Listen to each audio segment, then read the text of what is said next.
Making the internet a better place for kids. My name is Janice Richardson. I'm your moderator today. I think we all agree that the internet is really a place of opportunity for children and for young people as well as for adults, but they need to be empowered to make the most of this. We also know that children can be quite vulnerable and need a certain level of protection. In May 2012, the European Commission made a communication telling about its strategy for making the internet a better place for kids. There are four main pillars in this strategy. The first pillar is ensuring that there is high quality content and services for children. The second pillar is stepping up awareness and empowerment through education and participation, and I know that many of us here today are really concerned with this area. Thirdly, create a safer online environment for children and young people. And the last pillar is fighting against child sexual abuse material online. In December 2012, Vice President Nelly Cruz made a communication to announce that she was working with 31 companies from media and the tech industries, and this is called the CEO Coalition. She set a challenge before the CEO Coalition, asking them in particular to work in a transparent way and to work together to set up self-regulation, in particular in 5 areas. These areas are reporting tools to make them more user-friendly, age-appropriate privacy settings, content classification tools, parental controls, and lastly, rapid takedown of child abuse material. This morning we have people from industry, from the private sector, from NGOs, who together are going to debate these issues. They're going to look at the very specific issues this raises, what's being done now. They're going to show us best practice, share their ideas with us, and I hope that you will come out of this session not only with a good idea of what is being done and how you can pick this up in your own country, but also perhaps show us what more can be done. I'm going to ask the panel to very briefly introduce themselves and to tell us the angle that they're taking on this issue, an industry-led approach to making the internet a better place for kids. I pass the floor to John. Quickly, John, less than 2 minutes. Who are you? Why are you here? Very good questions. I need time to think. No. I'm John Carr. I'm the expert advisor to the European NGO Alliance for Child Safety Online. That's a coalition of 19 NGOs from 19 different countries within the European Union. Each of the NGOs is a children's organisation, each of the NGOs is a charity, and we work alongside associate members from, for example, Russia, Turkey, Armenia and the Ukraine, and we all share, as it were, a common perspective. One is, like Janice said, the hugely valuable nature of the internet, and we're very keen on the internet and the technology. We want to see more and better positive content on the internet for children and young people. We're very pleased that the European Commission is putting a lot of effort into helping that to develop, but also because we are children's organisations, we take a particular interest in some of the problems which haven't yet been resolved, and we think the CEO's Coalition is a great way of moving forward on them. Thank you, John. Over to Sevinch. That's right. Good morning, everyone. My name is Sevinch, and I'm representing Nur Children and Youth Public Union. This is an NGO working in Azerbaijan, and we are established in 1999 and working on child protection, child rights, education, children's participation, and empowering teams. And our primary goals is to provide child participation in decision-making processes affecting them. And since 2005, the internet safety issue became a priority of our organization. Thank you. Richard Allen? So I'm Richard Allen. I'm Director of Public Policy at Facebook for Europe, Middle East and Africa, which essentially means that anything that any of the over 100 governments in this region want to raise with Facebook, they can raise with me, and I will try and fix it.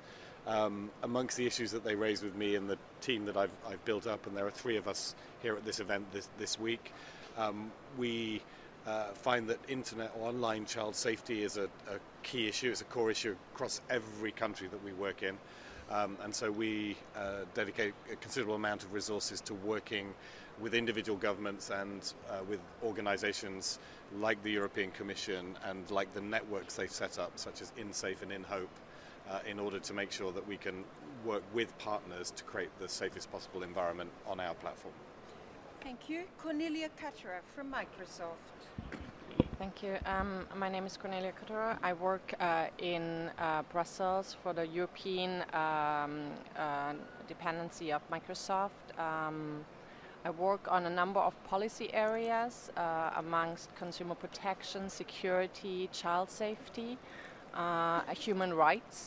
So IGF is a great place to be to look at the intersections, in particular when it comes to child safety and privacy and human rights also of children.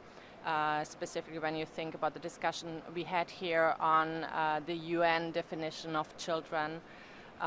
We take child safety very seriously. We have a number of consumer-facing products.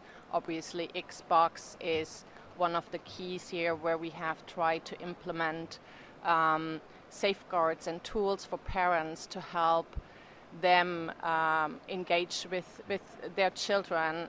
We do also give a lot of guidance and educational tools out to help both kids and parents to better understand the risks but also the opportunities online. And next we have our representative of youth. Thank you. Good morning, everyone. Peter Matjasic from the European Youth Forum, the president. European Youth Forum is a platform of 100 youth organizations bringing together national youth councils and international youth organizations with the aim of being the voice, the representative voice of young people in Europe.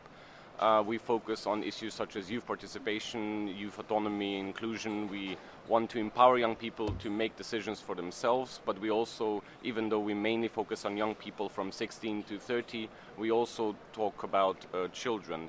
And recently we started focusing a lot on internet governance because of the specificities of young people and children being the digital natives in these processes, and we feel that it's important to stress how they need to be empowered to take things in their own hands, and therefore we have our own policy paper that we developed this year, and I would like to present that. But mainly we find huge agreement with one part of the Commission's communication statement where it says that regulation should be avoided, preferably in favor of more adaptable self-regulatory tools and education and empowerment. So that's the main focus, how we see these processes. Thank you. Thank you. Now Google. Thank you, Janice. I'm Marco Pancini from Google. I'm working in Brussels on a lot of different issues, including child safety. I'm bringing the perspective of a company involved in the CEO coalition process, but also the experience that I had dealing with child safety issues for 3 years in Italy, a country where there is a huge need to work on digital literacy and improving education, especially towards the older generation, not the young generation, around the internet, and we have done great things there. So I hope I will have the opportunity to talk to you about that. Thank you, Veronica. Good morning. I'm Veronica Onoso from EU Kids Online project. We've been doing research for a number of years. We're a huge network of European research. The last research we did was concentrating on 25 European countries and also Turkey. We surveyed 25,000 children, and what we did was to research risks and opportunities for children.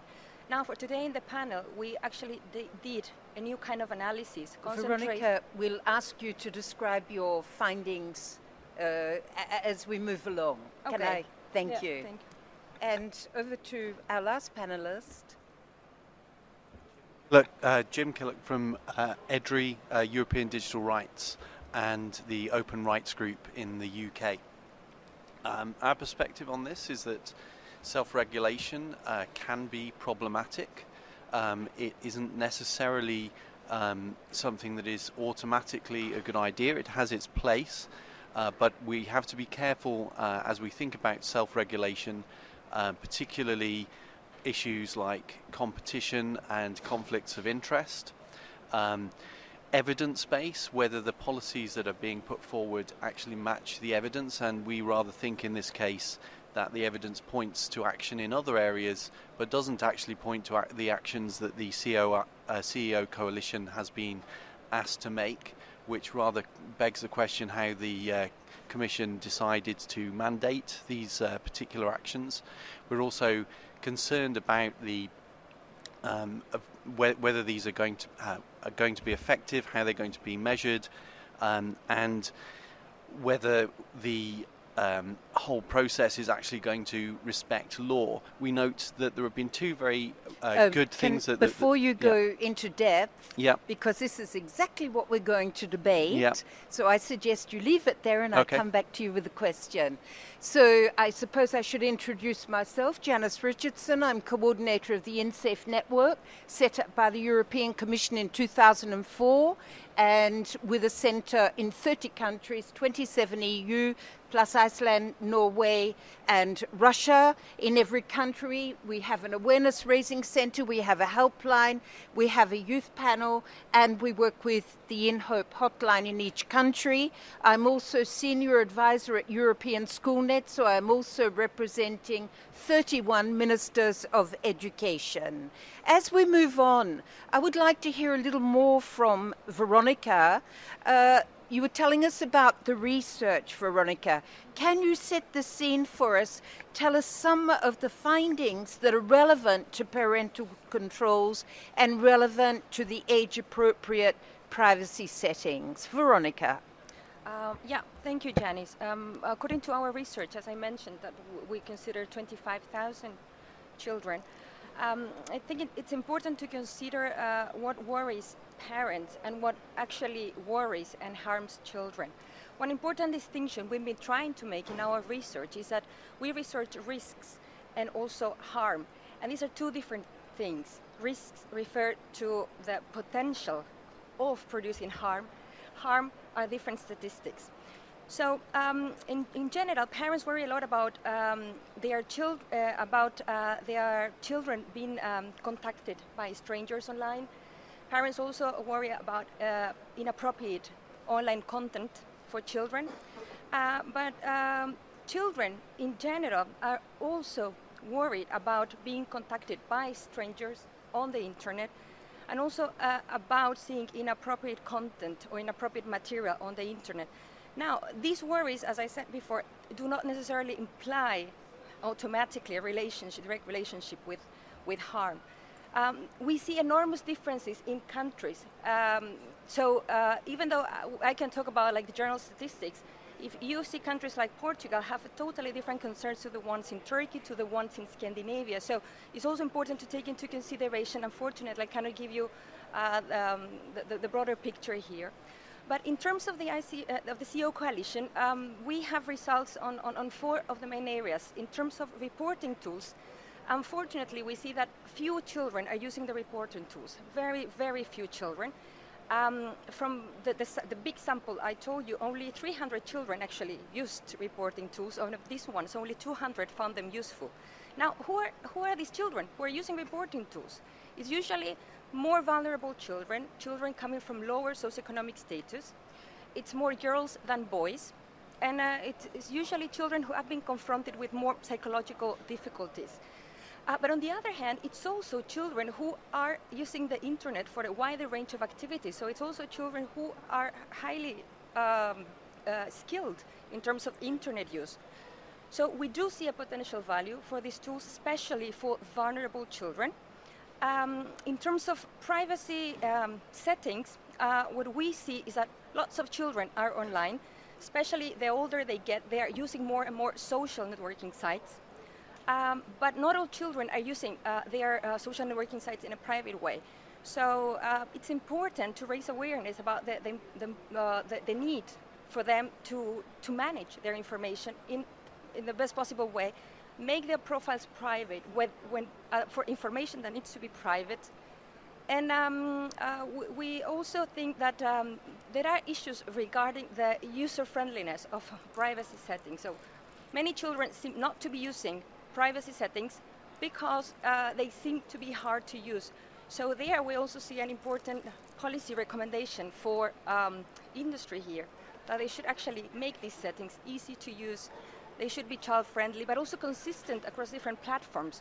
Because sometimes in one platform it might be easy to use, but then when it comes to using this in another platform it might be more difficult. So, excuse me, Veronica, I do have a question here. Yep. Because you've jumped parental controls, and I think that this is an issue of concern and a point of focus in the CEO coalition. What did your findings bring us on the use of parental controls, please? Well, actually, what we do see is that parental controls are being used, and especially for parents of younger children. Also, older parents are using parental controls more. Now, what we see is that at first sight, parental controls seem to be effective, but then if we control for age, then they don't seem to be effective at all. So basically, when it comes to younger children, parental controls are being effective. When children get older, parental controls are not having any positive effect on protecting children online and also in reducing the type of risks and the type of harm children are confronted with. Thank you. So age seems more important than actually the filtering or blocking itself. So let's hear the voice of industry. Cornelia, do you think that industry has a responsibility for making parental controls available? And if so, how can we push for the take-up of these parental controls?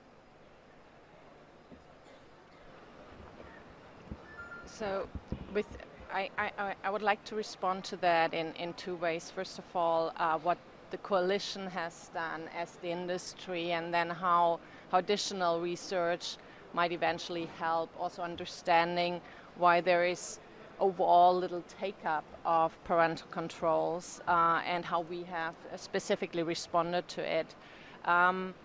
The industry coalition has, in the working groups on parental controls, indeed tried to figure out how and what actually needs to be done. And I think there is a sort of an agreement that industry needs to provide a tool to manage access to age-rated content, filtering of web content, so that smaller children that are eventually not yet able to, or shouldn't yet go on the internet or not in all sites have the tools for white and blacklisting, and eventually also limiting the internet use or their PCs for specific features such as time restrictions or functional restrictions.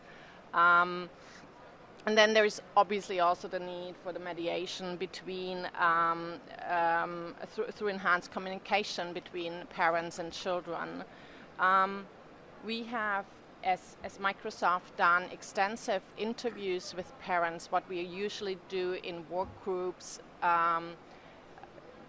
when we have a new life cycle of a new product, and we have found that there is a lot of different reasons why parents do not use parental controls. To give you one, which I, as a mother, know very well, is when kids do want something, they can be really, really hard negotiators, and sometimes you just let go and you do not longer resist, and that is one of the reasons that some parents give up on using parental controls, because they come back and want more, and so you have that conversation all the time. You come home and you just give up. So this is just one of the reasons why that sometimes doesn't work, and it might also relate to the age of the children at one time. Also, some parents just do not want to control their kids as such. Some say they rather have the PC in a common space rather than in the children's room. And they'd rather monitor or understand what the kids do and talk to them rather than control and restrict. So that was one of the reasons we had this across the globe in all countries. There was the extremely higher percentage of parents that rather have an understanding of what their kids do online than just controlling or restricting what they do online. I think the only exception in that space was actually China, where you had a higher control wish. But it doesn't say that parents do not want to have the tool to control as well. So what we did in Windows 8 is to give the parents an easier way to have an understanding what the kids do. They get notices, little servers per email, but then they can have a discussion with their kids and they can install controls and time restrictions once there needs to be some steps. And it's a little bit like previously in other times kids might not have been able to watch television at certain days, certain hours, and now this is basically the tool for doing that online. Thank you, Cornelia. And I do have a question then. If parents aren't that keen on putting parental controls on their devices, active choice. I've heard a lot about this at the CEO Coalition. Could active choice be a solution? So active choice, for those who are not so familiar with this debate, is a term that has popped up in a similar discussion in the UK, and it has not necessarily been defined what that actually means.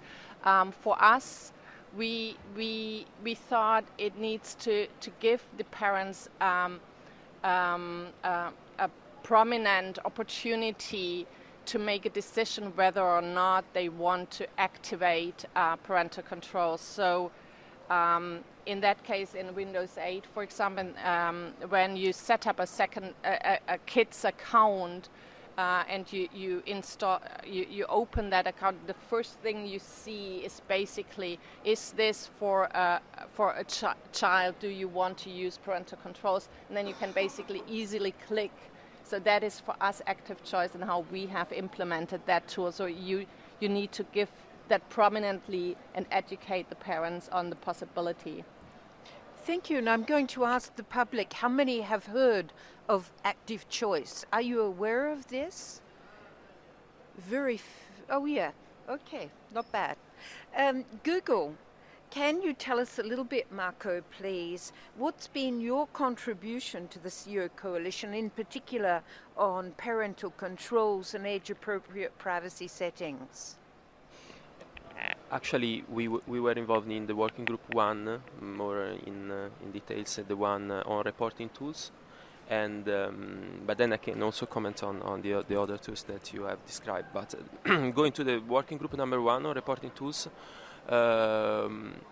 we first have seen, we have tried to collect all the best practice in the industry.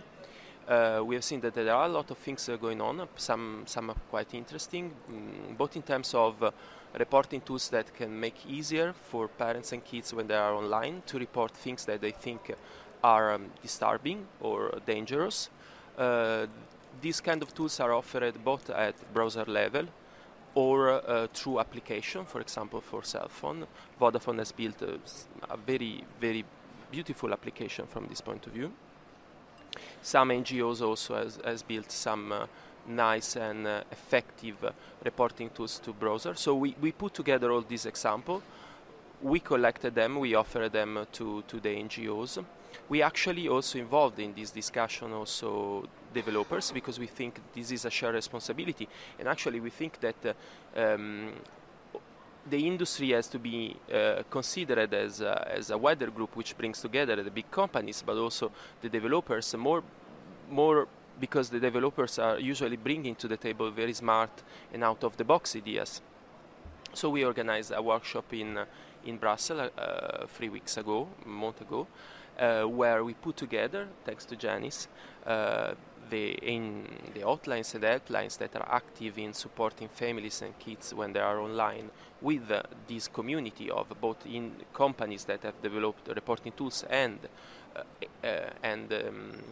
developers, independent developers that are thinking in a creative way about this problem.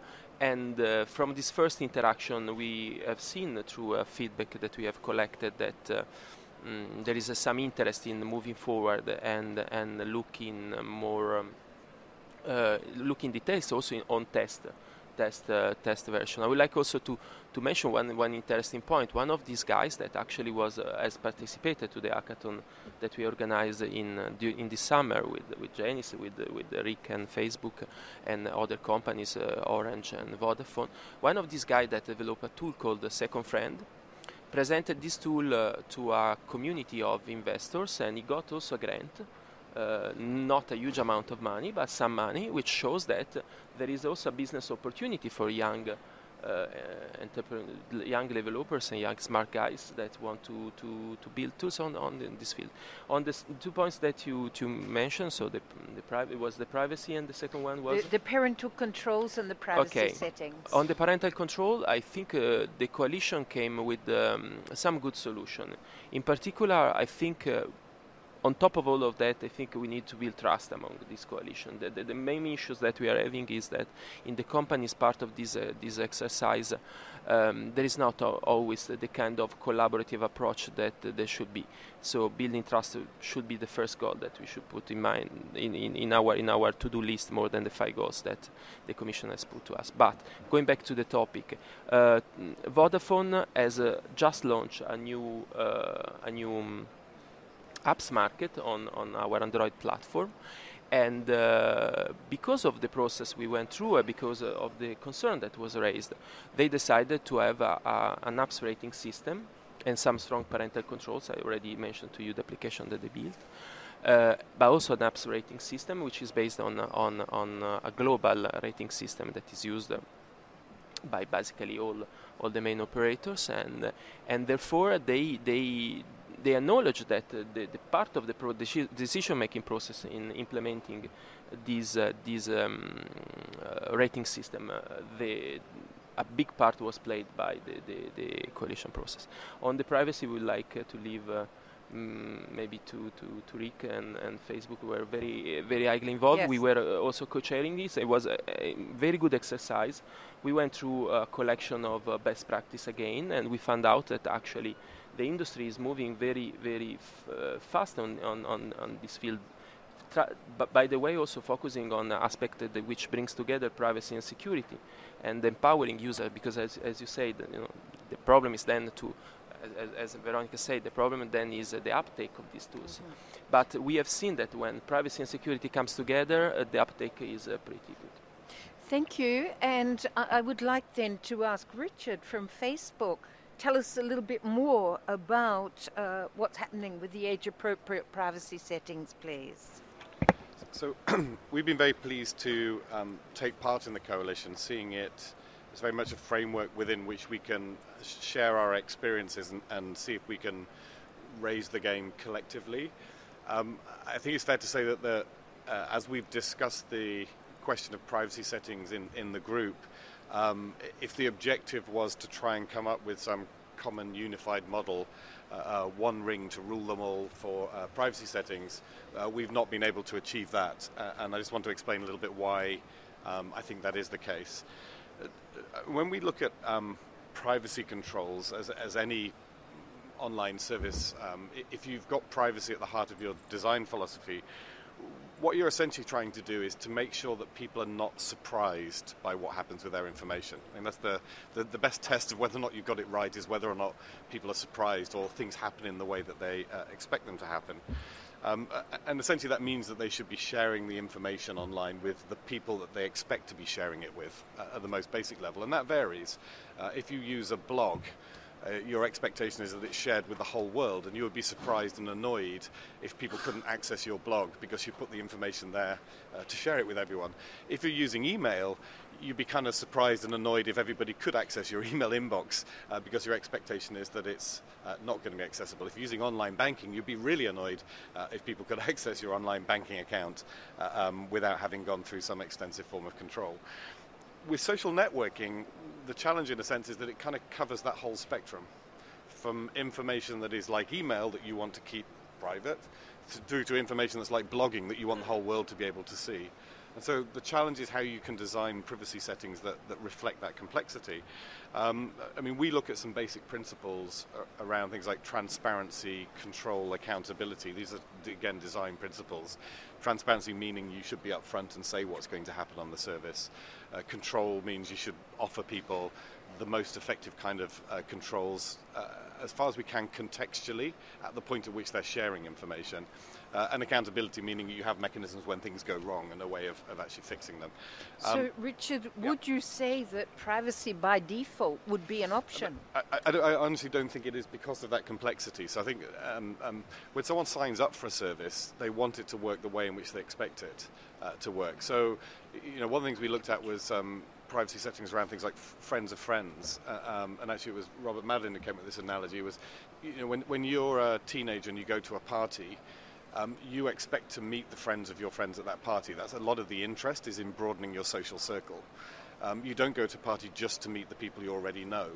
And so with social networking, a lot of the time you're sharing information with an audience that's bigger than just the people you know quite deliberately because that's what gives you the value. And so I think the second part of the question, or the second part of the debate, is really around the extent to which we should deliberately kind of lock down these services. And Peter mentioned that in his intro, the extent to which we should protect people against themselves, or the extent to which we should offer them that full range of functionality so they can go from very private to very public, but give them the education and the tools and the skills they need to make the right kind of choices. I think that's a very live debate, how much we should, say, lock down stuff or versus educate and then allow people to make their own choices.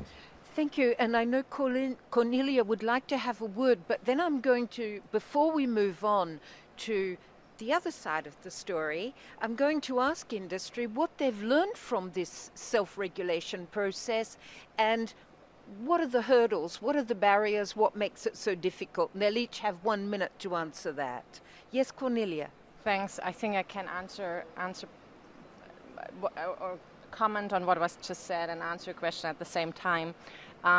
One of the problems we felt, in particular with the privacy age-appropriate settings, is that it is contextual. It is really focused on specific products, if you like. So Microsoft does not necessarily have a social network, and we have different approaches to privacy in different of our products. And actually, we do have privacy by design principles, but we also do have, in certain cases, privacy by default.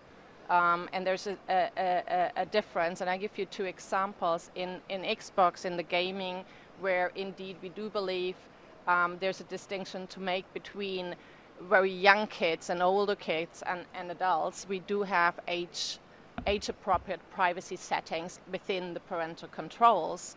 When it comes to our Microsoft account, formerly known as Windows Live account, we don't have age-appropriate settings because our settings are so strict. They are strict for all of them, so we don't share anything as a default setting.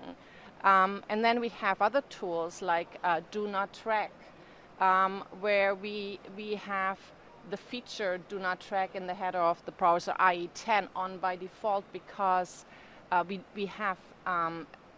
do know that 75% of people do not want to be tracked, and that goes even higher when it comes to children. Up to 90% say they do not want to be tracked. So our result is, in that case, we make that the default setting in the IE browser. So there is circumstances, and I think this has been one of the problems in that specific discussion, because it was really about social networks and nothing else.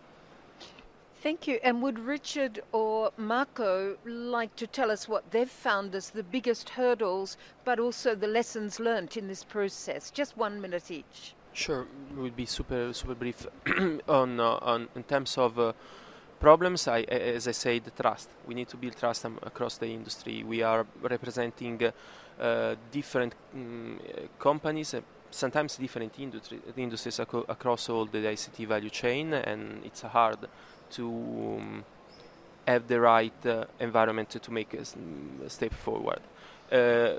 Another important thing, by the way, is collaboration among different companies in this group. I mentioned before the hackathon that we have organized with Vodafone and Facebook in Orange. I would like to again stress the great work done by Vodafone in this coalition and try to bring together all of us on education efforts, and very good friends, by the way. That's right. Richard, anything to add? Yeah, I think it's building on Marco's point about trust. I think sometimes the hardest thing to do, but the most valuable thing to do in a multi-stakeholder group is to be able to show that you don't have all the answers, and to show just how hard the stuff is. So the analogy I use is for industry participants, we're like ducks, and ducks that kind of sail along on the water. But underneath the duck, the feet are going, like paddling madly away, and we're doing that all the time. We go into a meeting and we say, what we do is brilliant, it's absolutely perfect. But privately, we're going back and going, oh my goodness, someone raised something, we really need to have a look at it, and the feet are going like this, and then eventually the duck changes course. In these groups, for them to be valuable, we need to show a bit of the churn that's going on, rather than just representing the position of us being perfect. And I think that's, if we get the trust right, we're able to do that, and then we can churn together and maybe end up heading in the right direction together. Thank you. So perhaps there are questions then from the audience about parental control tools, age-appropriate privacy settings. I see one question over there. Can she have a microphone, please? Excuse me, can we have a microphone, please? Would you like to stand up so they can see where you are, please?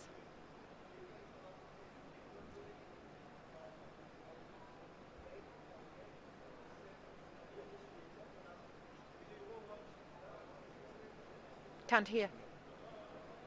Can't hear you. No. Is that better? Nearer your mouth. Okay. That's better. Yeah. I'm Chinmayi. I'm an assistant professor of law from National Law University, Delhi. I wanted to address this whole choice-oriented and education and self-regulation and choice-oriented sort of outlook towards Can you speak up? Towards controlling content for children. I was reading some research by Dana Boyd and Tufekci in combination, and I remember putting that together a little bit with what Cass Sunstein said about the way in which we make choices. And I was just wondering how you deal with the situation where what children want now is to give up privacy and make friends, because that's the way you make friends according to Dana Boyd and Tufekci. And what they might want later once they have more information, but it's sort of too late to take back all the photographs and the status messages that you've already shared online. And I know that that's a really difficult one, but how do you address that problem? I think this is probably to Facebook, but anyone on the panel who wishes can respond. Yeah. Just yes. maybe just for the rest of the audience, Dana Boyd is a researcher, social society researcher at Microsoft Research, and I recommend highly to read her blogs because she does really great work, and she's very provocative in her thoughts as well. Yes, Richard? I mean, this is something that's actually been reflected in the service design. So services are becoming more sophisticated, and so one of the things that we introduced in response precisely to these kind of questions is retroactive changes to the privacy settings. And I know that's not perfect because people can have copied data off in the meantime, but there's definitely been a move. When the service was first set up, you published, that was it, to adding in these retroactive controls and tools to kind of help you clean up your historic profile and move with it. But I think fundamentally we do need to go back to the lesson which the European Commission has pushed, this notion of think before you post. I think I don't think we can ever get away from that. If you're sticking something online, think about it. Don't obsess about it. Don't get completely paranoid about it, but do think just hard enough about it. And maybe, again, others will have views on how we can get to that place where you don't do the really stupid things, but you don't then self-limit so much that you don't get the benefits. So I see we have a lot of questions. What I'm going to do, there are 3 in a row there. Can we have your question before anyone answers, and we'll group them together? Yes. Speak up and we'll tell you. Yeah, can you hear? Yeah, up to Okay. you. My name is Ramanan and I'm from the Tata Group in India. I'm very keen to know 2 things. One, there is a good representation of alliances and partnerships in Europe and some in Middle East and Africa. But are these alliances extending to any of the organizations in India? And how can a company like CMC, which is part of the Tata Group and which is in IT, participate in this very effectively? The second is, I wanted to understand in general, when you talk about online safety and so on, we are in education training business and we have 100 training centers in India. How can these training centers play an effective role in building awareness and consciousness amongst platforms in India? And are there examples or best practices within Europe or any other countries where education and training companies have effectively participated in this? I think there are 2 very interesting questions, but I suggest that we put these to the end of the session. I won't forget them. Next question, please. Thank you very much. My name is Alan Cairns. I'm a Member of Parliament in the House of Commons in the UK. This is an extremely active debate at the moment, and I'm the strongest advocate of industry-led and market-led solutions, and I've been really encouraged by the responses we've heard from the industry and the understanding of the complexity of the situation. However, some of my colleagues see the problem and believe there's a simple solution.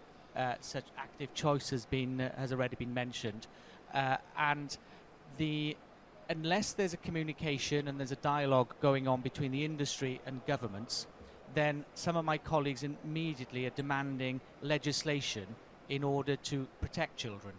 So therefore,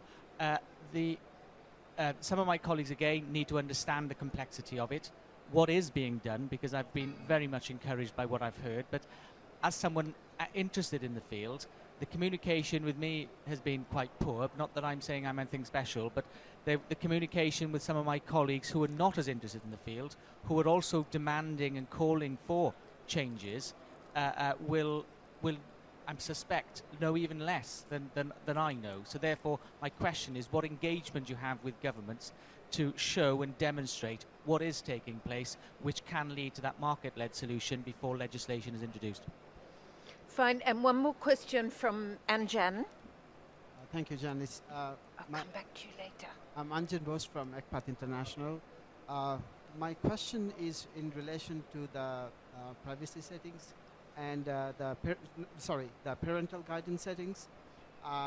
What I'm trying to say is there are parental controls that and settings that can be applied on online services like social networks, and that applies to individual computers like through the operating systems. Now, what is there considerations and are thinking about multiple devices when children are going out and accessing the services outside their home, even from mobile devices?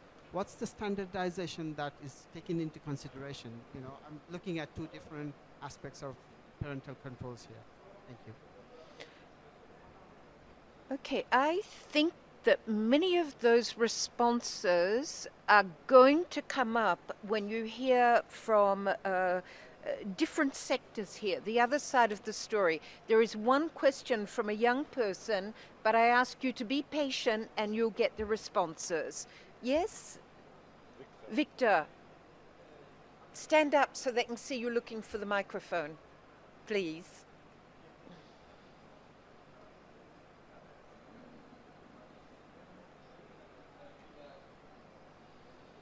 Can't hear. Can't hear. You couldn't hear me. Have you thought of the usage of parental control limiting the freedom of speech of the targeted youth? Or you take that into your consideration? That's my first question, and I've got 2. Which age group do you target with your with the parental control settings?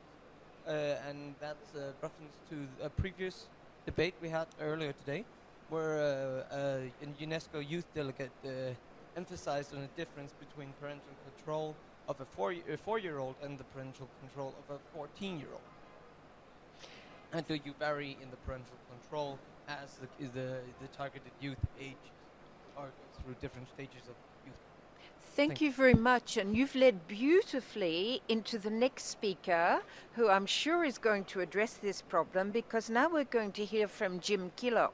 Jim, can you tell us, please, how do we find this balance between empowerment and protection of children? How do we respect their freedom of expression? And who actually do you think is responsible for protecting children online? Well, there's a mix of people who are responsible for protecting children online. I mean, obviously the government has to take an overall responsibility, and I think the issue with the process we have in front of us is that the European Union has gathered a whole load of evidence about where the problems might lie. They actually point to education as being and helping parents as being the major place to have action. But actually the EU is pushing the whole problem back onto industry and saying you're going to self-regulate. Now it's clear from what is being said by lots of participants that a lot of action is being taken by industry. We don't quite know where that will lead, but it's unclear how much this process is adding to that process, or whether really it's just the industry stating what they're doing globally in any case. What I would really like to do, I think, is to just concentrate on a couple of things that have been brought up by Alan Cairns and the youth participant.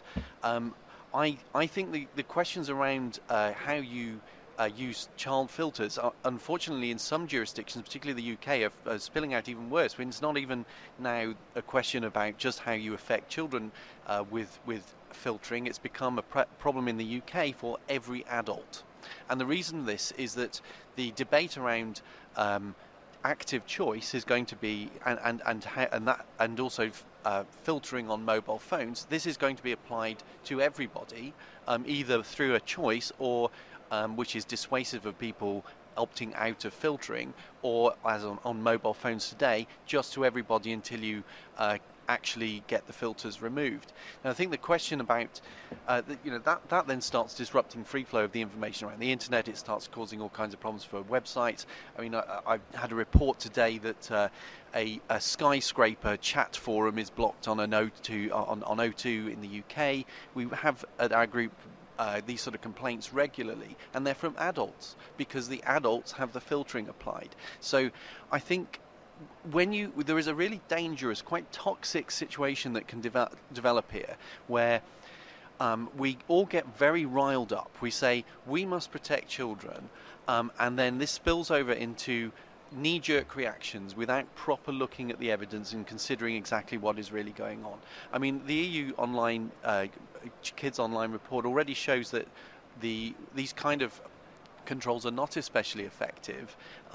They are, of course, an important tool, but they are not a panacea.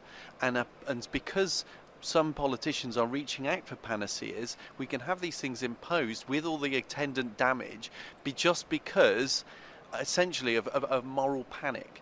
Now, to come to the question around what rights children have, actually that's a really important and I think often invisible question in this debate, because children do need access to all kinds of material. They need to be able to access sexual health education sites, they need to get advice about all kinds of issues, and they have a right to information in general that some parents or schools may wish to deny them, in fact. So there is a real tension here, and again, just relying on the idea of parental controls denies us a lot of that quite complicated discussion. So I think there are a number of things there. The other thing I think I just have to say, just looking at the groups that are leading the self-regulation panels, we have the privacy settings, age-appropriate privacy settings group, led by Microsoft and Google, neither of which have a particularly good reputation about privacy settings.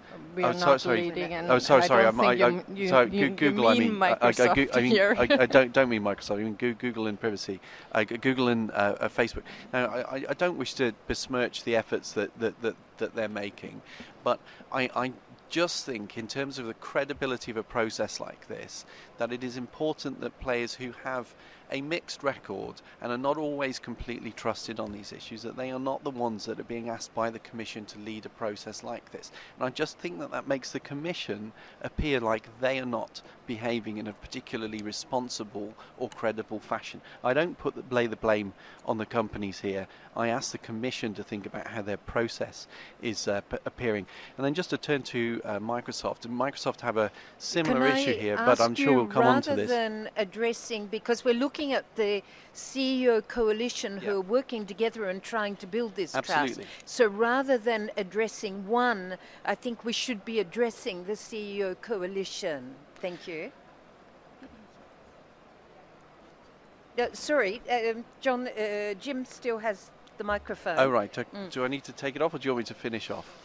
Well, finish off, but quickly. Okay, so I'll just make one other general observation about this. Where there's a large possibility when you're looking at self-regulation that this spills over into questions that are actually about lawful access, lawful blocking, when things need to be overseen by law. And we have, in the case of the blocking of child abuse material, which is a completely legitimate aim, we have proposals from Microsoft, who have a particular product in this field, to use widespread upload filtering, which is potentially we would expect is against European law if implemented in general, because you're not meant to just generally monitor people's communications. Can I just ask you a question then? Because in this case, who is supposed to be protecting the very young, the vulnerable children online? Well, there is a bunch. Everybody has to play their part, and I'm not saying that industry doesn't play their part. I'm just saying that the Commission, if they are intending for people to take particular courses of action, shouldn't firstly ask companies with products to sell to run sessions in order to develop specific industry initiatives, and then secondly, I think if those products might violate basic human rights law in the European Union, then the Commission should be clear to those companies that those steps cannot be taken. Thank you. I would like to remind everyone, though, of two things. First of all, these are self-regulation actions which are meant to contribute to the safety. But secondly, these are very much with John, with myself, with all of the NGOs, with the public sector, and with groups like yourself who are attending all of these meetings and who have a very lively debate. And I think it's important to keep that in mind, that industry is just not forging on and doing what it wishes. They're playing the game, meeting up with all of the people like us and trying together to find solutions. Cornelia, just 1 minute, please.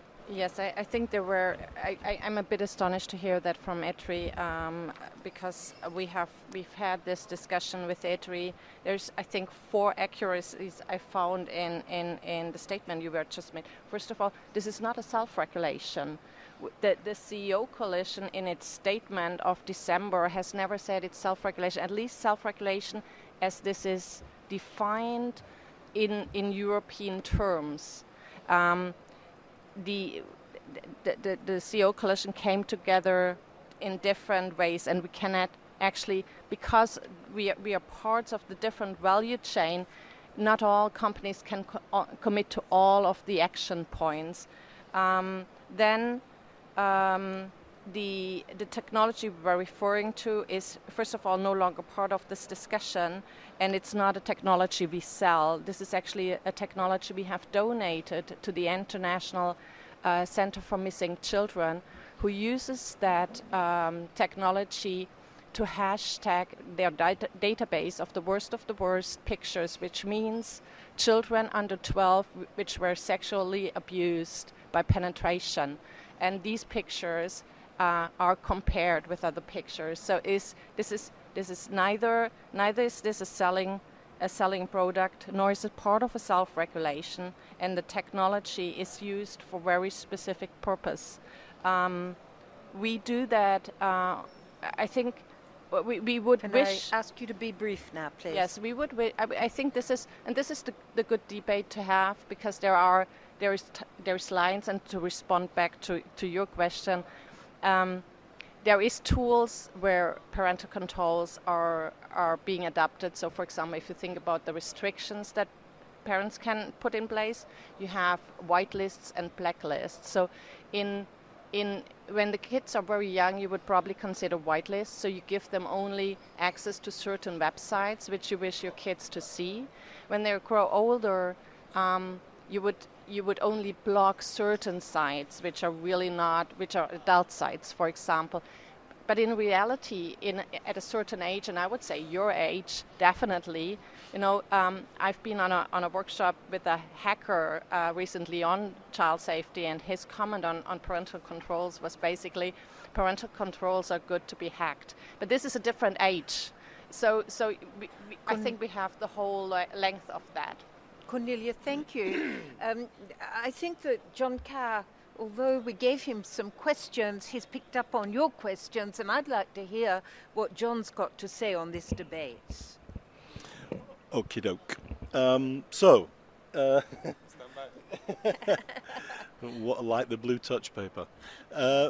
First of all, on the question from the guy from India, I was in India just a few years ago talking to various NGOs with a particular interest in online child protection. I think I'm going to be coming back again soon around the same sorts of issues, so it would be good to hook up after this session if we can, and I'll talk to you further on it.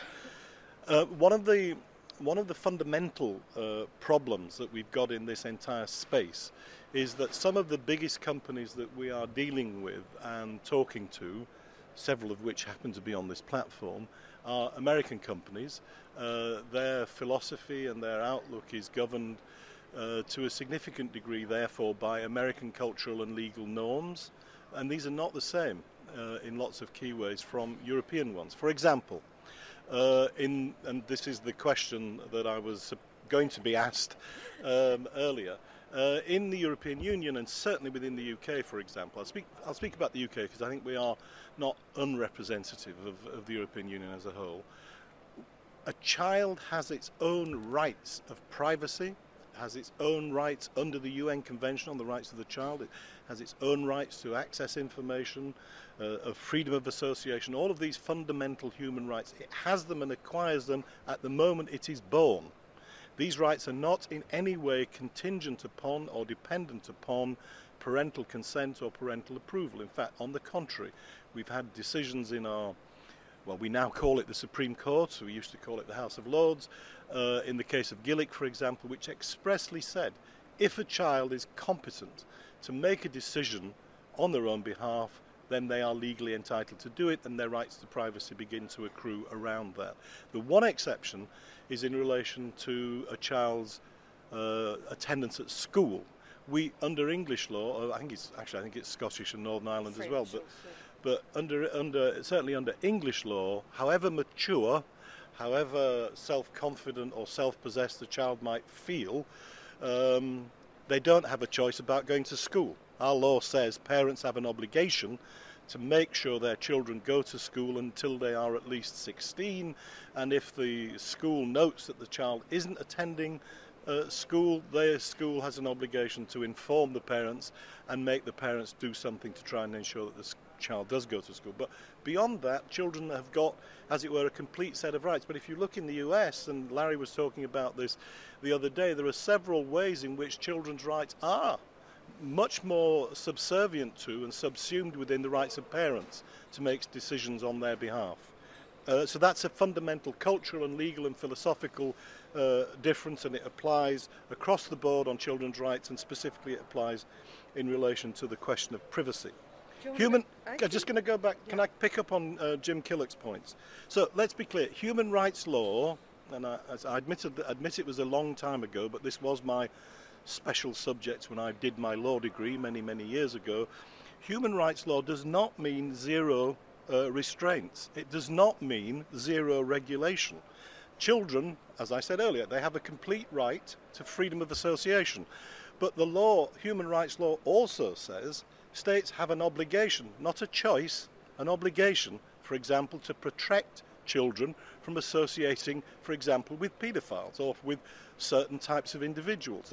States have an obligation, not a choice, an obligation under international law to protect children from being exposed to certain types of harmful material. And if I can close, because I can see Janice is getting nervous and she's getting her stick ready to hit me, to come back to the Member of Parliament's, the British Member of Parliament's point about market-led solutions. I'm in my late 30s now, I have to own up to that. I know I look a lot older, and the reason that I look a lot older is because I've been in this game since the mid-1990s, waiting for that market-led solution. If you listen to the market and listen to the companies and then listen to some politicians, what they will try to convince you is that the only problem in this space is one of education and awareness. Reaching out and convincing people through education and awareness what's the right thing to do. It's as if somehow we've not quite ever found the way to do it, and all we need to do is make another attempt at better education and awareness, and suddenly the problem will go away. That's not the reality. The market does not solve all problems, and specifically, and this is my last point, Janice, before you hit me over the head, there are families. There are categories of families, types of families, children, particularly the vulnerable ones, in other words, the ones who need it most, where no amount of education and awareness, no amount of outreach is ever going to make a blind bit of difference. Ofcom, 3 weeks ago, published its latest research report in which it noted 30% of 3 and 4-year-old children in the United Kingdom and have now got access to devices which are internet enabled, and I think it said 6% of them, for example, have got their own iPads. Where's the education and awareness? Where's media literacy fit with 3 and 4-year-olds? Where's the market-led solution that's going to help deal with 3 and 4-year-olds probably using Facebook actually, and going online and doing all kinds of things? There has to be more to it than simply saying, guys, we trust you. Get on with education and awareness. Don't do anything more complicated. Don't worry about technical solutions. I've been in this too long. We can't wait forever for the market to come up with a solution, and it seems to me it never will. You're switching me off. Sorry. You're leading me right into this because, the awareness raisers are very, very aware that 3 and 4-year-olds are online. And I do invite you to take a copy of this, which has been done between industry and with education ministries, with the seal of approval of the European Commission, because, 3 and 4-year-olds are online and we need to educate them and educate their families. But I had another question for you. I wasn't stealing the microphone. I think there's a bit of concern that NGOs are not involved enough in this CEO coalition. Can you just give us, in 1 minute, a little insight? Yep. I'm afraid I didn't have time to tell you in greater detail what a rubbish report the Jim Killock produced on the threat of adult filters. They did a survey that took, and over 3 months they found 60 sites that were being blocked by mobile phone companies. Do you know how many billions of sites were being accessed at the same time? But I'm sorry I haven't got time to speak on that at greater length. Just to answer the question directly, it's an industry-led coalition. I mean, it's not our coalition. The companies are dealing with it. We are very much involved. We've certainly commented on every single document that's been produced. Some of our points have been taken on board, not all of them, and we're waiting to see. I mean, I'm very optimistic that some good will come out of this. They've got until the end of this year, this calendar year, to produce their final reports, and then they've got until 6 months into the next year, 2013, to implement their findings. We're hearing good noises. We're very glad that this process is happening. We feel engaged and involved, but in the end, it's an industry-led coalition, not an NGO one. Thank you very much, John. And I would like now to hear a little bit about what is happening in Azerbaijan. And today we have Sevinç Muradova, who's going to tell us a little bit about how the problem is tackled here. Thank you, Janice. I'm very delighted to sharing this panel and having a chance to talk about Azerbaijan young people here. So It's really very something new here. You know that currently IKT is rapidly developing and the use of the internet increasing in my country, and especially enlarging of the availability of the information communication technologies to children in rural and urban areas is in the special attention of the president. And actually this team, this safety internet issues, is very new for us, and lots of things have to be done here. I'm very impressed what this coalition is doing. Actually, what about I'm worried, we're just hearing about it on the international events and don't feel it in the local local areas, and sometimes we knew your these new changings on using the internet, social networks, and etc. But I think that the civil society, especially youth organizations, can be a great power to help you on the local levels with engaging young people, advocating them, and increasing the level of knowledge. So the inherent benefits of convenience, speed, flexibility, mobility afforded by new technologies are helping shape the culture of young Azerbaijanis. IKT plays an important role in enhancing dialogue and understanding among youth and between the generations. As all we know, the spread of information and communication technologies presents both challenges and opportunities in terms of social development and inclusion of young people. Young people are the potential and the main primary beneficiaries of the IKTs. And in my country, most young people are more comfortable about accepting the role of the media at the source of entertainment rather than a potential influence of thinking or decision making. The most favorite and the used things are the social networks and YouTube, and also mobile technologies, messaging is widely adopted by young people in my country, and most of the mobile operators are providing free access to social media and internet packages for young people. I just want also to express support what John said previously about the usage of the children aged 3 and 4 years old, these iPad applications, YouTube issues. My son, he's 4 years old and he's using the iPad, and he's going without our assistance to apps. He's choosing the games what he wants to download. And what I'm worried about, this is aggressive motive of the games and the cartoons. It's very affect the kids' behavior in their school, kindergartens, in their schools. So I think that this is also very new, not only for my country as well as to the international community to deal with. This is our new target beneficiaries, very young kids aged 3 and 4 years old. Thank you very much. Thank you very much, and you have raised a very interesting point here, because one of the new things about a better internet for kids, rather than what it used to be, a safer internet for kids, is the focus that we're all placing now on protecting young children from advertising and from all of the commercial pressure online. So it's a very important point you raised. Last but certainly not least, we are going to hear from the European Youth Forum, and I know some people on the panel are very anxious to say things, but you're each going to have 1 minute at the end. So yes, let's hear from Peter. Thank you very much, Janice. I feel like I'm here between two fires firing at each other. So I'll just bring in the perspective, and thank you, Victor, for pointing out something that is part of what we believe in strongly.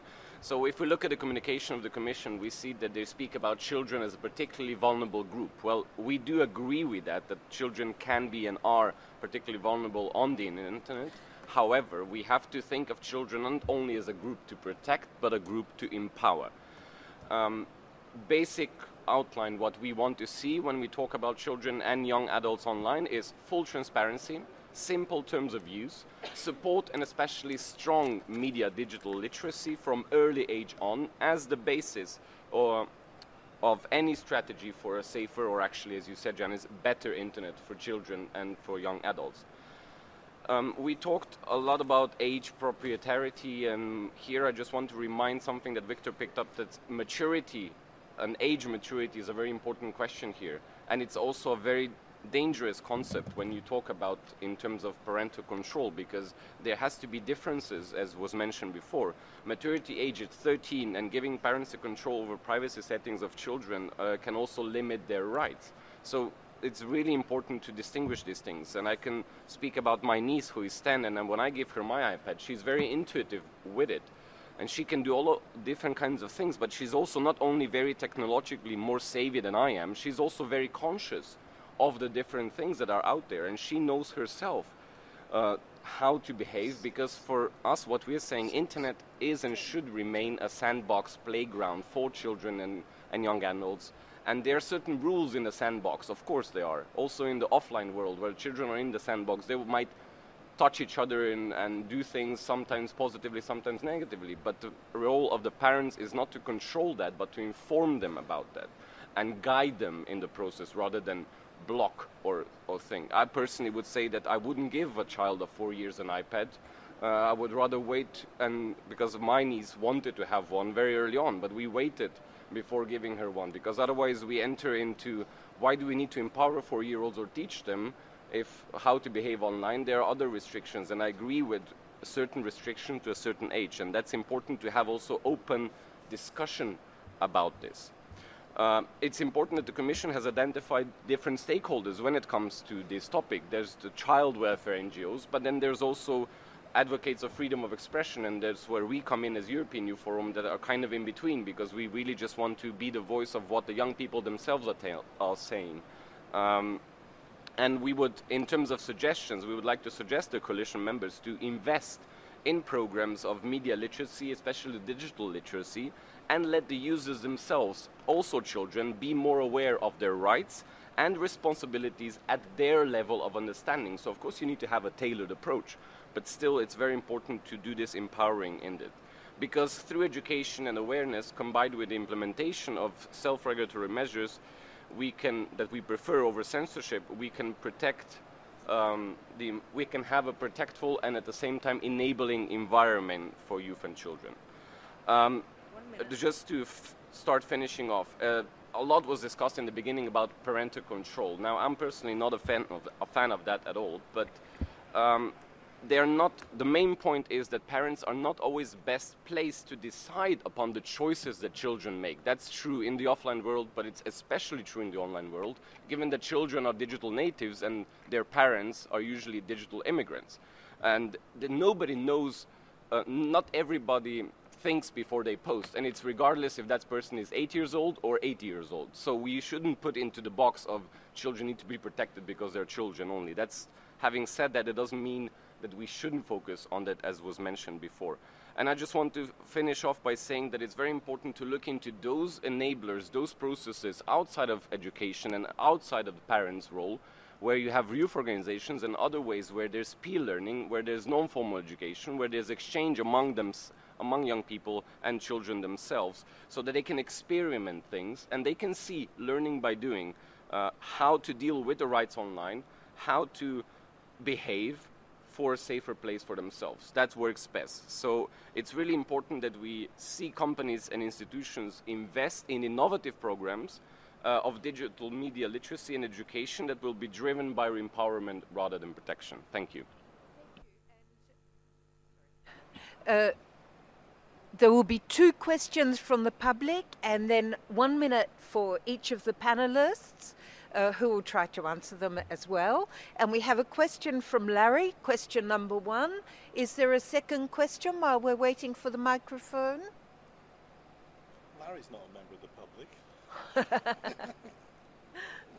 Hello. Can you hear me? I was actually Peter's comments just kind of reinforce microphone, is it working now? Okay. Peter's comments reinforced a comment I was going to make in response to the person who brought up Dana Boyd's research earlier. Because Dana's research on privacy, depending on what country you're in, essentially focused on the fact that children want to control their information, and that in fact children do have a great deal of consciousness and knowledge of privacy, but they also want the right to share. So it's the same thing that Peter was talking about.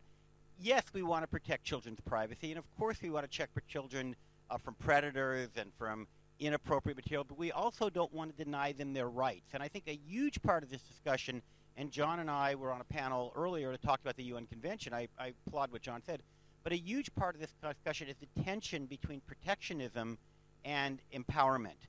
And I really appreciate Peter's comments that it's probably better in many ways to err on the part of empowerment, except, and this is where I think John makes very good points, for particularly vulnerable youth and even vulnerable adults, because actually in the United States at least, we protect adults sometimes because of mental illness or incapacitation from themselves as well, but not to impose these protections on the entire population, because at that point we're basically essentially putting them into protective custody and denying them their human rights.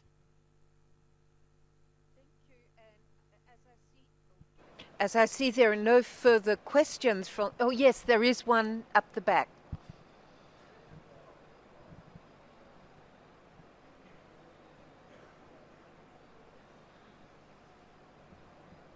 Thank you very much. My question is, if there are blanket level ISP filters, has any study or has the panel got any view on the risk that adult content providers may well encrypt their sites to a much greater degree than they would otherwise, and therefore make the ISP level filter completely irrelevant, because the encrypted site will bypass that and potentially lead to a false sense of security to the parent. Now, I appreciate filters at device levels may well be able to resolve that issue. Thank you, and you're going to do it, but not now. Well, we'll start here. Okay. Yes, we'll start here. My minute. That's your minute. Yeah. Go. Yeah, sorry. The truth is, most adult content providers don't want their material to be made available to kids, because apart from anything else, kids have got no money, and also even adult content providers have got moral scruples. They understand that this material is not suitable for children. Now, and this, by the way, I mean, the report the Open Rights Group published earlier was excellent in one respect, in that it did identify some very sloppy, poor practice on the part of the mobile phone companies. But the fact is, all of our mobile phone companies have been blocking adult content on their services since 2004, and democracy has not died in Britain. Freedom of expression still exists, and they have, and this goes back to Larry's point, they have a very simple, easy mechanism to get through. And then the adult bar is lifted, and everything that is on the internet is then available to you. So it's not, in any meaningful sense, a denial of anybody's rights. People accept that in the interest of protecting children, especially the most vulnerable, that we sometimes have to put up with minor inconveniences, like showing our age, like proving that we are adults, in order to get at it, because the social benefit to society as a whole, and children in particular, justifies that minor inconvenience. That's it. I'm going to begin with Jim and move quickly along, 1 minute each. So I wanted to come back and make one clarification on our report. We had 60 individual reports from individuals. We asked people to report anything they found blocked. So the 60 sites that were found by our activists were merely in a month what they came across.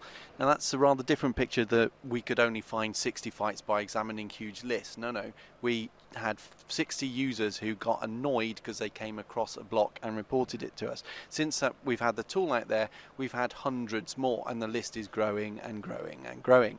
And it's generally chat sites are the worst for this, because chat sites are presumed to be inappropriate for children because you don't know who is being on those forums. That, of course, doesn't apply to Facebook, which is essentially a chat site, but any other type of chat site will get blocked by mobile providers. And this shows you the kinds of difficulties you get into when you're trying to apply these filters. I think Alan Cairns is absolutely right to point to this problem around what happens with the adult content people if you apply filters to everybody in general, because what happens is if most adults are persuaded to live with filtering, then they I'll just finish the sentence. Then they will have to find ways around those blocks to access their adult audience. By applying a policy to a tiny fraction of people that you believe are a problem, that's to say highly irresponsible adults, and applying that policy to the entire space, you are obviously not getting a good policy design, it seems to me. Thank you. Veronica. Yeah, thank you, Janice. I think an important point to make here is that the need of evaluating all the measures as we are taking. We need research. We need to involve the academic world more in the whole process, not just in terms of impact research and see what is actually, what's the effect of the measures we're taking here. Are they having any impact in the future? This, but also we do need research at the level of the user. So even though we might implement any tools, parental controls, are they being adopted? Are they user friendly as we want them to be? Are they clear for users? So I do think the research world has a big impact here to play in order to inform policy. And this kind of research and evaluation should be transparent, should also be independent, and we do think that the academic world has an important role to play in the whole process of implementation, but also impact assessment of the measures we take. Thank you. Marco. So at the Safer Internet Forum I heard that the most effective filter is education. I really believe with this statement. I actually would like to challenge on opinion that nothing is moving in the field of education. I think just to mention things that we have done, the Good to Know campaign in UK and Italy were really successful. I think there is a lot of work that we can do in this field. Yeah, I think the main message is there's no one-size-fits-all measures, and we need to stop obsessing with just protecting, but really look at young people and children as what they are. They are individuals who have their own rights, who need to be empowered. Yes, they need to be aided in certain things because they are a specific group at this point in life, but they also should be respected as individuals and with their rights. So really don't just try to put them in a box and shove them off and protect them. Yes, I can live with minor inconveniences, as was mentioned by John, but that should be part of the discussion that is involving all the stakeholders, including individual young people themselves and their representative youth organizations. So, as a conclusion, maybe from a technology provider, I think technology tools are helpful. They are not the overall solution. I think we can all agree on that. We have to take children's rights into account, freedom of expression rights into account. Further dialogue, continued dialogue is the process really, and this is a process that will not stop because technology is evolving. The UN rights do say that there is a evolving element in the rights as kids grow old, and as a mother of 3 young kids, I'd say I do preserve my right to educate my kids, and it is me who decides when their age is right to do certain things. It's my responsibility. So this is a really big element, and the parents are really missing in this discussion. So I just wanted to use my minute to pick up on the comments from India and from the UK Parliament about structures that could be helpful, and particularly reference the UK Council on Child Internet Safety, which brings together civil society organisations, real experts on online safety, industry and the government. And just so that I think it is important, I mean, our colleague from the UK Parliament reminded us that these issues are sensitive, and there is a notion that hard cases make bad law, and this is an area where there are hard cases very regularly, very emotive, very, very difficult cases. So if there is a national structure, and we can create them in countries like India where those cases can be referred to something which is not just a talking shop, taking on board John's point that you can't just talk about this stuff for ages, but a doing shop, a place where the actors who can actually do something about it collectively apply their brains, we can do what we're really good at in this industry, which is innovate, find rapid solutions. We don't need to wait for like some grand industry consensus over 6 months to get some self-regulatory code to actually do something about a problem we're confronted with. And if that gets a faster solution and a better solution than going down the legislative route, we should do that. And the answer is to say to have these really robust structures. I think UK Council on Child Internet Safety is a model, and where there's capacity, we should be doing that in other countries like India and elsewhere. I hope that this team will be developed and will continue in all other levels, on local and international ones, and because the determination of the definition of the child rights and adult privacy should be continued, because it's really difficult to define when where we are restrict their rights and when we are not protecting them. And also I would like to highlight that the parents are still have the main influence on the children's daily life, so we have to work with them. We need more real visible action and campaigns and works done on very low levels with communities, with parents, with teachers, and with the children as well. Thank you. And I think that I've drawn 3 recommendations out of our discussions here. I think, first of all, perhaps we need better communication about the success stories, about the things that are going on, and strive for much broader local engagement and take-up. Secondly, we really need a bigger reach. When something works, when we learn a lesson, we need some sort of platform to spread it out so that other countries can pick it up. And thirdly, the rules in the sandbox. And this leads me to a very big initiative that we celebrate each year. Safer Internet Day will take place on the 5th of February. And this year the focus is on online rights and responsibilities. And we have young people in more than 100 countries in the world investigating this, figuring out what their rights are, what their responsibilities are, with the slogan, connect with respect. So I do invite you to join us in this, because it really is a shared responsibility, as we've heard today. And it's only by each playing our role and perhaps promoting one central, one international highlight of what we're doing, that we're going to reach those parents, those children, and those teachers who still have to work to make a difference. I'd like to sincerely thank our panel. There were a lot of us, but I hope that you all got to say what you wished, and thank you also to the European Commission for organising this panel, and for the public, you. I hope we haven't held you back from lunch for too long. Thank you. Thank you.